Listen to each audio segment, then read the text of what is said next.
Hello, friends, and happy Halloween. Welcome to today's live level up conversation. Whether you're tuning in live or catching me on replay, happy Halloween to you. I hope that you're having an amazing day. Of course, happy Tuesday. Let's dive right in. Welcome to Level Up with Winnie Sun.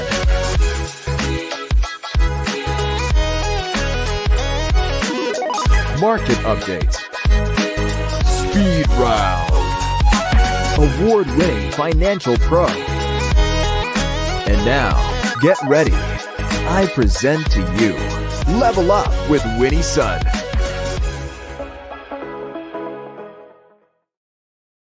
Hello, my friends. Happy Halloween to you wherever you are joining me from. It is wonderful to be here with you. Let me put my hat down because we're very serious conversation here. I'm Winnie Sun, your host, an award-winning financial pro, Forbes contributor, and a CNBC council member. And yes, today I am your, financial witch here to keep you on top of all things business finance. I will just say, I think my potions have been working today because the market is up. And what a great way to celebrate a beautiful holiday today, right? So currently the Dow is up 84 points and the Nasdaq is up 51 and the S&P 500 also up 23 points. We are streaming here live. It is wonderful to be here with you as we are going into the final minutes before the market will close here in about 15 minutes. So jump in, say hello. I already see CrossX Spider joining us from YouTube Live and saying hello.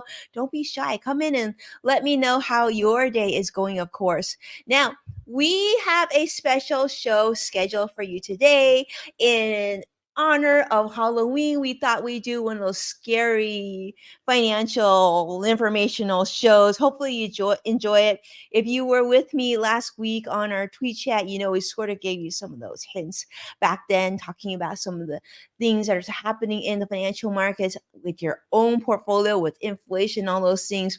Well, the big news for today wasn't that much news, but some of the news was that, of course, there's been an announcement on Treasury debt refunding, detailing auction sizes, the duration mix, really to kind of capture your attention of the financial markets. So the Treasury decision on borrowing is vital, as you know, to US debt, to US deficits, bond yields, all that stuff, affecting both, of course, the stock market, which you're seeing today, and the bond market as well. Now, this development comes at a time where we have a concern about oversupply, the tight monetary policy of the Federal Reserve, and of course, geopolitical risks that continue to give us pressure not only in Israel and in Ukraine, but other parts of the world as well. Now, this refunding announcement is expected for to take place tomorrow. This is going to come along with the Federal Reserve's interest rate decision, which we're kind of thinking they're going to kind of stay true as where they are currently. We don't expect some big moves, but who knows? We might be surprised.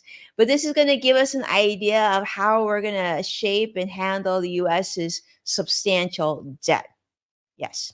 The US owes a lot and they're still spending quite a bit, especially given all the geopolitical risks. Right now, we're spending even more. And speaking of things that are costing a lot more, one area that I think should be on your radar and why it's important, of course, I want to get your feedback on if you agree or disagree on this. There was a new study that came out once again that talked about consumer confidence.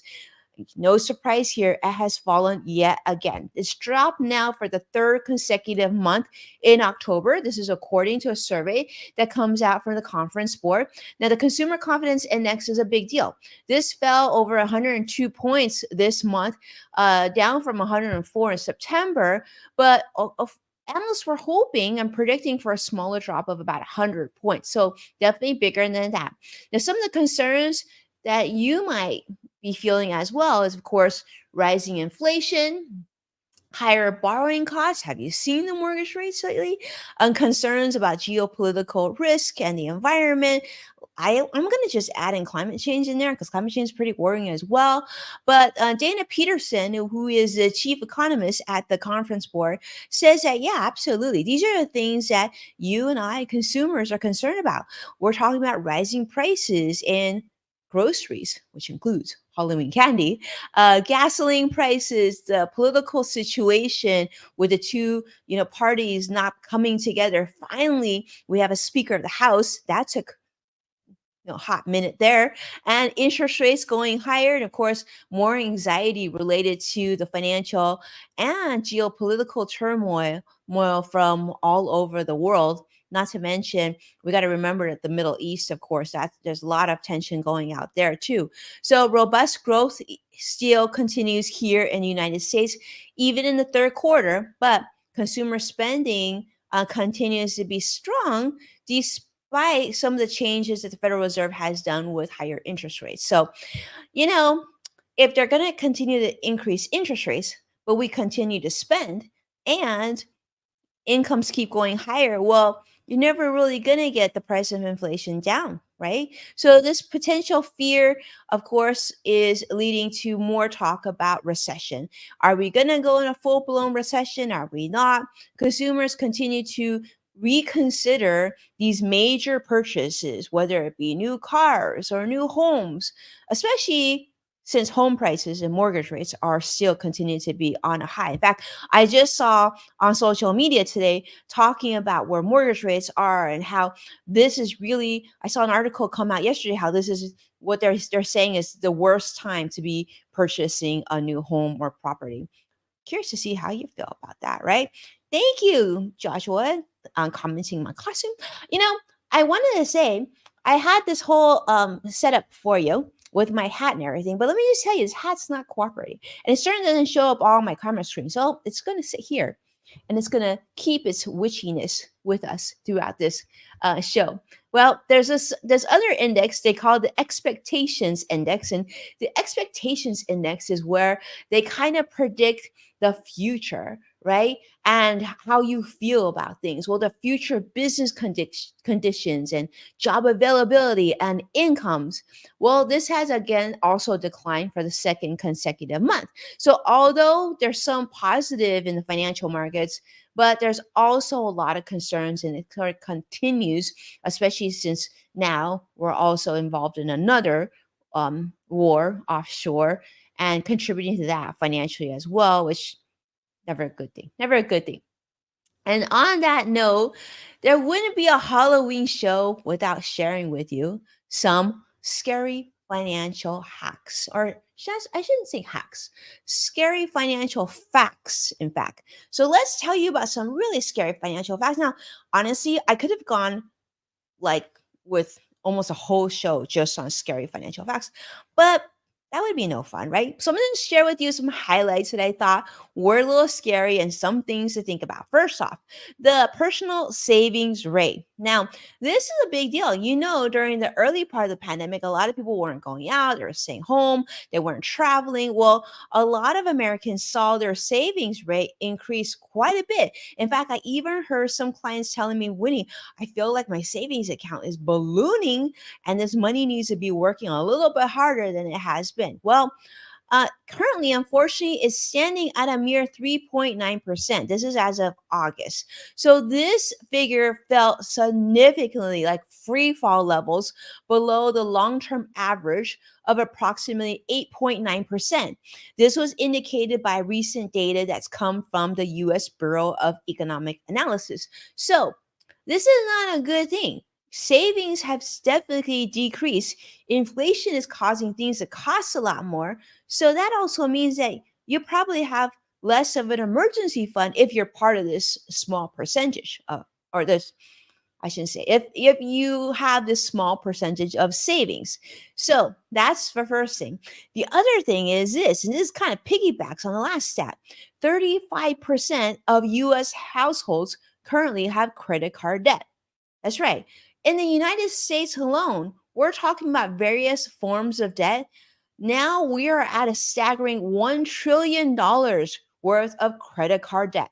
Credit card debt, whether it be Visa or American Express or MasterCard, or maybe like retailer credit card debt. $1 trillion is what Americans are owing. Not only that, is this is what's crazy. A substantial 56% of all active credit card accounts in the third quarter of last year was carrying a balance. So over half of those Americans who have credit cards have debt. Craziness.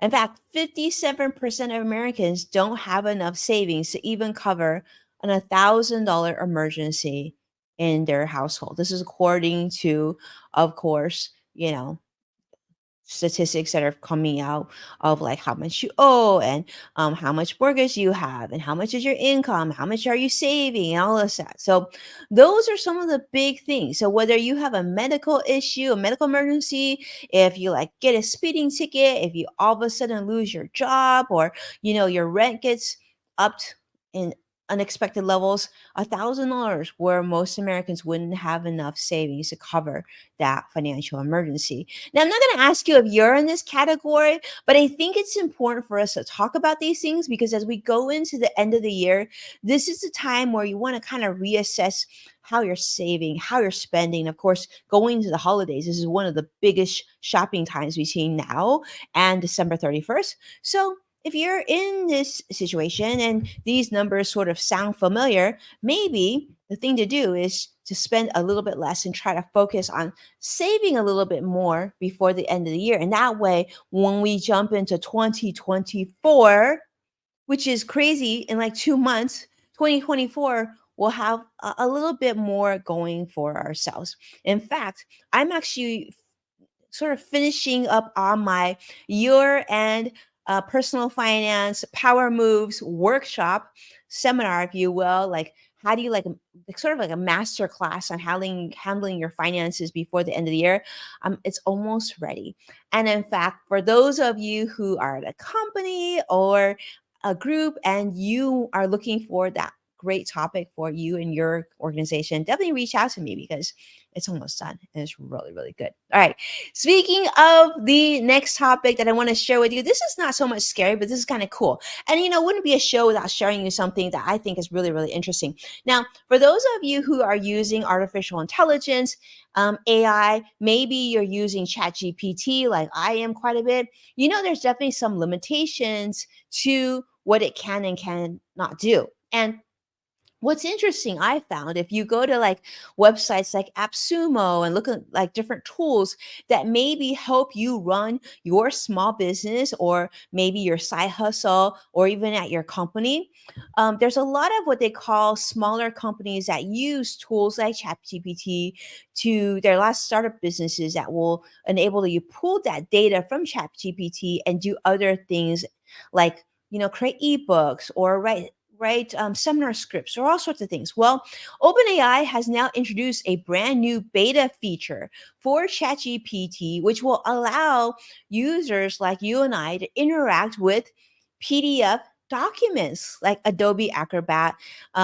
tools, but PDF documents. This is a big thing because in the past, there are kind of limitations on what sort of input you could put into ChatGPT. But imagine if you're a research analyst, you're a professor, maybe you're a doctor, and you've been given PDF documents, but you want to maybe pull certain stats from it or ask questions so you can easily gather the information. Maybe it's like an 80-page document. Like, how do you even start, right? Well, now ChatGPT is going to make it easier for you to extract information from this data and, of course, ask questions about this document as well. Now, this update is going to be beneficial for ChatGPT Plus users, but for those startups who have built their businesses around ChatGPT's previous limitations regarding PDFs, these companies or these startups, I just learned a new term. They're actually called wrapper startups. So there's a lot of wrapper startups that are using ChatGPT's API to offer these unique functionality businesses. Well, I guess a lot of them are looking at their laptop right now, just really, really being concerned because now companies such as Jasper AI, which has experienced definitely some valuation struggles and layoffs, of course, offering these AI co-pilot tools through ChatGPTs. This is really giving sort of cautionary tale to businesses, small businesses that use this sort of tool. Like, be very careful of what tools and technology you piggyback your business to build leverage, right? So if you are a company leveraging ChatGPT software, well, they can change in a nanosecond and can make a really big difference. So this PDF text extraction may see decreased usage on some of their competitors, but now they're adding it to ChatGPT, which comes back to my point. And this is something that I talk to um, my team often. We often like to, if we're going to invest in tools and technology, we're going to try to learn how to use it, see how it fits our business practices, right? We tend to go with the larger companies like Google or, Salesforce or some of the bigger entities. And why is that? Because we do know they have a competitive edge. With more cash on hand, they're invest in more engineers, more technology. They can see trends and they can really invest in a much more nimble way than some of their smaller competitors, sadly, right? It is sort of that competitive edge of having more revenue and manpower to both take ideas to implementation much more quickly. So that's sort of a takeaway for those businesses who are thinking about which tools that they want to invest in, what subscriptions do they no longer need, and if they're creating a new, I guess, new tools and new software and creating a different business for new clients, you want to think about what could potentially eat your lunch as well.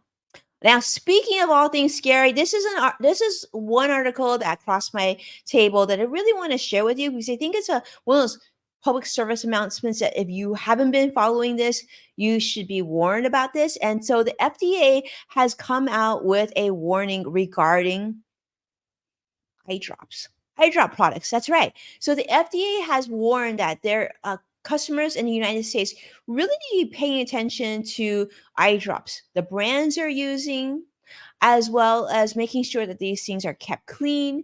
And they're emphasizing the importance of choosing reputable brands. Once again, coming back to sometimes you just have to go with what you know, right?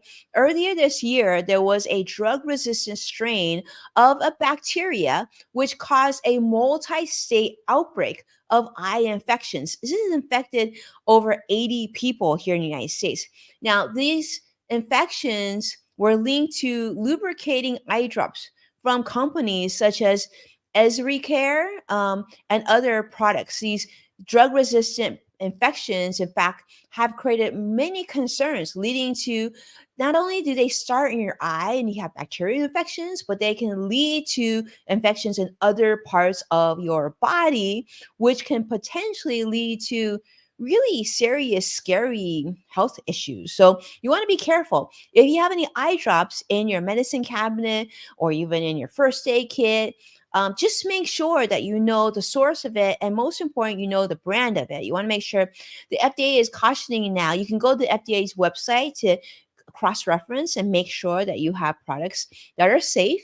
But they're cautioning against dozens of over the counter eye drop products from the same manufacturing plant in India. And these brands have been sold in many major retailers that you've heard of, such as Walmart and Target, Rite Aid, CVS Health as well.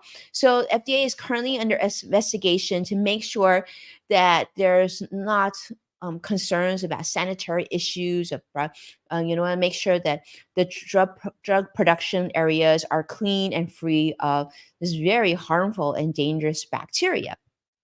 So take a look at it. If you're not sure if you have eye drops you haven't used yet, would definitely recommend that you check out the FDA website. You can do a quick Google search on FDA eye drop, issues. But if you did purchase them recently, they are doing an official drug take back. And so you can flush, they have something what they call FDA's flush list to determine safe disposal of these eye drops. And so customers are urged to immediately avoid using them and, of course, touching the tip of any eye drop dispensers. So, yeah, so if you get icky, definitely paying attention. I know Vicky is saying, where has a year gone? Absolutely. And so, yeah, upgrading artificial intelligence. It's great to see you, Vicky. Thank you so much for joining us on Facebook Live. And I see many of you joining on the different platforms too. So thanks so much for joining us on our fun Halloween edition of Level Up today. Okay, let me just tell you the market has officially closed. Let me tell you how it closed was then you can go and just celebrate with your loved ones if you're trick or treating and anything else, wherever you're joining us from. All right. The Dow closed at a positive 123 points. We'll take it. The Nasdaq closed up 61 points, and the S&P 500 has also closed up 26.98 as well. So really, really happy to hear that. I hope that you have had a very spooky level up show and hope that you had some fun. And thank you so much for joining us on our spooky level up show today. We want to extend a heartfelt thank you to all of you, Joshua, Vicky, and everyone joining us on all the different channels. I hope that you have an amazing day.